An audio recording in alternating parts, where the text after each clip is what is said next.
Hey everyone, and welcome. Today we're tackling a fun little problem from Leetcode, power of 3.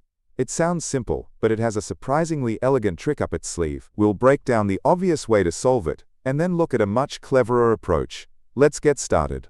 So here's the official problem description. The goal is pretty clear. We're given an integer, which we'll call n, and we need to return true if it's a power of 3, and false otherwise. Simple as that. Before we dive into code, let's make sure we're on the same page. A power of 3 is just a number you get by multiplying 3 by itself a certain number of times. For example, 3 to the power of 2 is 9. 3 to the power of 3 is 27. An interesting one is 3 to the power of 0, which is 1. So 1 is definitely a power of 3. The examples give us some important clues. A power of 3 can't be 0, and it can't be negative. This makes sense. If you keep multiplying a positive number like 3, you're only going to get other positive numbers. So our first rule is that the input n must be greater than 0. Let's walk through an example. Take the number 27. How would we check this manually? Well, if it's a power of 3, it must be divisible by 3. 27 divided by 3 is 9. Okay, so far so good. Now let's look at the result, 9. Is it a power of 3? Well, we can divide it by 3, and we get 3. And finally, we can divide 3 by 3, and we get 1. The key here is that we were able to repeatedly divide by 3 until we ended up at exactly 1. That's a great sign.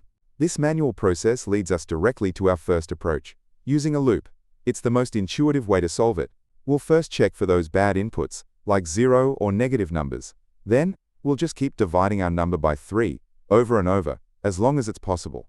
When we can't divide by 3 anymore, we'll see where we ended up. And here's what that logic looks like in Python. It's pretty short and sweet. Let's quickly break down each part so it's crystal clear. The very first line handles our edge cases. If the input number, n, is less than or equal to 0, we're done. We just return false, and don't have to do any other work. Next up is the loop itself. The condition n%3 equals 0 is just a way of asking, is n perfectly divisible by 3? If it is, we execute the line inside the loop, which updates n to be its old value divided by 3. We keep doing this until n is no longer divisible by 3. So what happens when the loop is over? Well, if we started with a true power of 3, like 27, we would have divided it down until we were left with just 1. If we started with something like 12, we'd divide by 3 and be left with 4, and the loop would stop. This last line simply asks, did we end up at 1? If we did, it returns true. Otherwise, it returns false. Now, that loop solution is perfectly fine. It works, it's easy to understand. But the problem has a follow-up question that's really interesting. It asks if we can do this without loops or recursion. This is Leetcode's way of telling us there's a more elegant, often mathematical solution waiting to be found. To figure out this trick, we have to look closely at the constraints. The input n is a standard 32-bit integer. This means it can't be infinitely large. So, a natural question is, what is the biggest possible power of 3 that can even fit inside this type of integer? If you do the math, you'll find it's 3 to the power of 19, which is a bit over 1.1 billion. Okay, so we have this giant number, the biggest power of 3 that fits. Here's the magic. If any other positive number n is also a power of 3, then it must be a divisor of our giant number.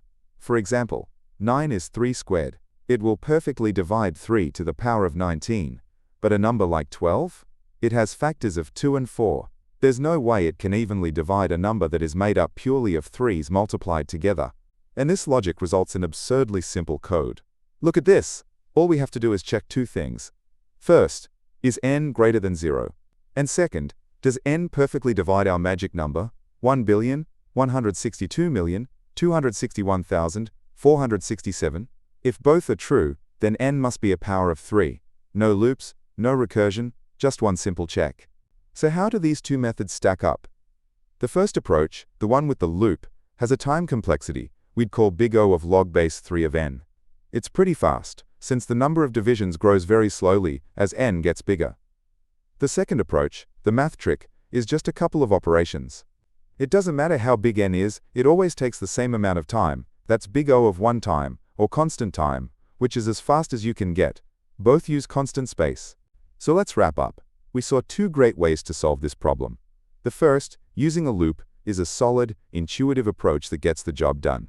But the second way, using the math trick, is a fantastic example of how thinking about the problem's constraints, in this case, the integer size limit, can lead to a much more elegant and efficient solution. It's a great reminder to always look for those clever shortcuts. I hope that breakdown was helpful. If it was, please consider hitting the like button, subscribing for more content, or leaving a comment if you have any questions. Every bit of support helps, and if you're feeling extra generous, the Boba Fund is always open. Thanks for watching, keep coding, and I'll see you in the next one.